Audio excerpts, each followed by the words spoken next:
Tout le monde dit que la légende de Korra est un échec, que Korra, tu vois, elle est arrogante, qu'elle n'a pas la sagesse de Aang. C'est aussi la pire avatar qui ait jamais existé selon certaines personnes.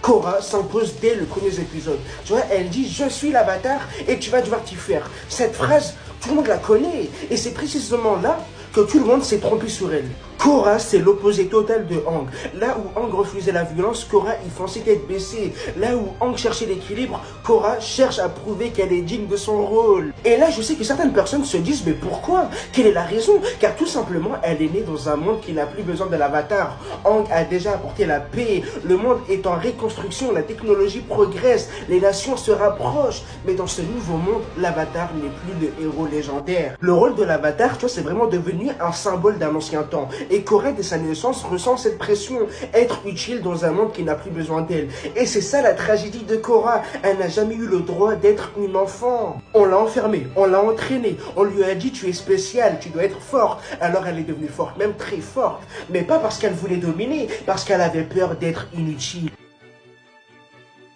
Beaucoup de personnes reprochent à Korra ses erreurs, son impulsivité, ses colères, mais si on regarde bien, chaque saison de Korra est une leçon sur la perte et la reconstruction. Juste dans la saison 1, l'équipe, eh bien, tu vois, Korra, elle va affronter un perso qui peut littéralement retirer le pouvoir des maîtres. Et là, les gars, Korra, elle va découvrir sa plus grande peur, celle de perdre ce qui fait d'elle. Et tu vois, Aemon, les gars, l'a littéralement compris. Et en plus de ça, il va littéralement la faire comprendre que sans ses pouvoirs, elle ne sait plus qui elle est. Et ça, c'est un véritable choc identitaire. Aang, lui, tu vois, a dû fuir son rôle d'avatar. Korra, au contraire, se définit uniquement par ce rôle. C'est vraiment deux traumatismes opposés. À la fin, quand elle perd ses pouvoirs et qu'elle pleure, c'est la première fois qu'on voit la vraie Korra.